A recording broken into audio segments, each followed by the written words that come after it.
প্রতিটি প্লেয়ারকে জাতীয় ফুল পদ্ম ফুল দিয়ে আপনি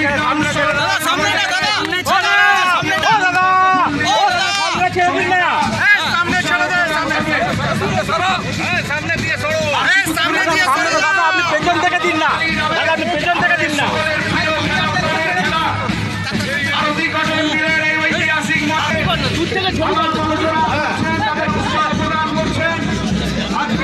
খেলবে নাকি টুর্নামেন্ট শুভ সূচনা হয়ে গেল, শুরু হতে বাকিগুলো গ্যাস বেলুন দিয়ে মাঠে যাবেন। গ্যাস বেলুন গুলো আমাদের আয়োজক কমিটির সভাপতি। আজকের দিন কোনো রাজনৈতিক বিভাজনের দিন নয়, সারা ভারতবর্ষব্যাপী 11 তারিখ থেকে 17 তারিখ পর্যন্ত এই ফুটবল টুর্নামেন্টের আয়োজন করা হয়েছে। কচ্ছ থেকে কন্যাকুমারী, সোমনাথ থেকে গৌহাটি, সুদূর উত্তর পূর্ব ভারত, ওদিকে জম্মু কাশ্মীর, এখানে গুজরাটের সমুদ্র তট, সর্বত্র আজকে এই ফুটবল ম্যাচে শুরু করা হচ্ছে বীর সন্ন্যাসী স্বামী বিবেকানন্দের ঐতিহাসিক শিকাগো বক্তৃতার দিনে। বিবেকানন্দকে সামনে রেখে যিনি ব্রিটিশ ইন্ডিয়ায় দাঁড়িয়ে পরাধীন ভারতবাসী মনে আশা জাগাতে পেরেছিলেন, যিনি বলেছিলেন যে এই সমাজের প্রত্যেকেরই বেঁচে থাকার অধিকার আছে, মেধার ভিত্তিতে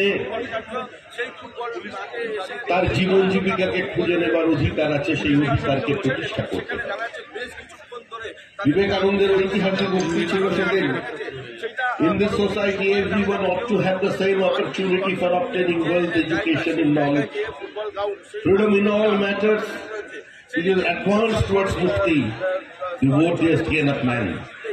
আজকে সেই শিকাগো বক্তৃতার দিন, যিনি ভারতবর্ষের মাঠ থেকে গিয়ে এক বিপরীত পরিস্থিতির মধ্যে দাঁড়িয়ে সারা ভারতবর্ষের পশুধৈব কুটুম্বকমের মন্ত্র, সারা ভারতবর্ষের মধ্যে যে লালিত হয়েছে মত প্রকাশের অধিকার, সেটা তিনি পৃথিবীর মানুষের সামনে নিয়ে গিয়েছিলেন। তলবার দিয়ে নয়, তরবারির অগ্রভাগ দিয়ে কোনো রাষ্ট্র তৈরি করে নয়, তিনি দেখিয়েছিলেন যে সাংস্কৃতিক জাতীয়তাবাদ বা সাংস্কৃতিক প্রবাহই সারা পৃথিবীর মানুষকে একটা নির্দিষ্ট শান্তির পথ দেখাতে পারে। আর সেই জন্য আজকের দিনে, শিকাগো বক্তৃতার দিনে, আমরা তার এই ফুটবল টুর্নামেন্টের আয়োজন করেছি। আজকে আরতি কটন মিলসের যারা শ্রমিক আছেন, তাদেরও বেঁচে থাকার অধিকার আছে, তাদেরও প্রতিবাদ করবার অধিকার আছে, তাদেরও মিল চালু যাতে হয় সেটা দেখবার অধিকার আছে, তা নিয়ে বিক্ষোভ দেখানোর অধিকার আছে। আমি তাদের সঙ্গে এসেছিলেন যারা, তাদের সঙ্গে কথা বললাম। আমি এখানকার অ্যাডভাইসারি কমিটি টেক্সটাইলের যে আছেন সাংসদ হিসেবে, আমি সেই কমিটির মেম্বার। আমরা চাই হাওড়ার সমস্ত বন্ধ কলকারখানার দরজা তালা করবে। শুধু আরতি কটন মিল নয়, সেফিল্ড অফ ইন্ডিয়া যে হাওড়াকে বলা হতো, সেই বেরিলিয়াস রোড, বেনারস রোডে আবার প্রাণের স্পন্দন ফিরে। আমরা মনে করি যে এই হাওড়া জেলা, যাকে একসময় রুম অফ ইন্ডিয়া বলা হতো, সেই হাওড়া জেলা সহজভাবে প্রতিষ্ঠিত হোক। সমস্ত কৃষক, সমস্ত শ্রমিকের মুখে হাসি ফুটুক, তাদের অধিকার, তাদের আত্মমর্যাদা নিয়ে তারা আরতি কটন মিলের যে চলমান অতীত, সেটাই আবার পুনরুত্থান করুক রাজ্য এবং কেন্দ্র সরকারের সহযোগিতার মধ্যে দিয়ে। ধন্যবাদ। আমি এসেছি স্বামী বিবেকানন্দের ঐতিহাসিক শিকাগো বক্তৃতার দিনে। কচ্ছ থেকে কোহিমা, সোমনাথ থেকে গৌহাটি, কাশ্মীর থেকে কন্যাকুমারী, সারা ভারতবর্ষের সমস্ত জায়গায় আজকে এই ফুটবল টুর্নামেন্ট চলছে, নরেন্দ্র কাপ। কারণ আজ শিকাগো বক্তৃতার ঐতিহাসিক দিন। পরাধীন ভারতবর্ষের মাটিতে দাঁড়িয়ে যিনি বিশ্ব শান্তির স্বপ্ন দেখাতে পেরেছিলেন, ভারতীয় বহুত্ববাদ, ভারতের মত প্রকাশের অধিকারকে যিনি সারা পৃথিবীর মানুষের সামনে তুলে ধরেছিলেন, তার প্রতি সম্মান জানাতেই আজকে 11 তারিখ থেকে 17 তারিখ পর্যন্ত এই নরেন্দ্র কাপের আয়োজন করা হয়েছে। 17 তারিখ আমাদের বিশ্বকর্মা পুজো, একই দিনে আমাদের পৃথিবীর জনপ্রিয়তম রাজনৈতিক ব্যক্তিত্ব দেশের প্রধানমন্ত্রী নরেন্দ্র মোদীর জন্মদিন। সেই জন্যই আমি এখানে এসেছি। আমার উদ্দেশ্য কোনো রাজনৈতিক দলকে আক্রমণ করা নয়। কোন মন্ত্রী প্রতিবাদ করেছেন?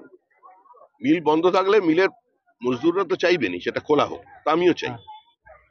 পশ্চিমবঙ্গে হাওড়াকে একসময় সেফিল্ড অফ ইন্ডিয়া বলা হতো। আমি হাওড়া থেকে আমার রাজনৈতিক জীবন শুরু করেছি।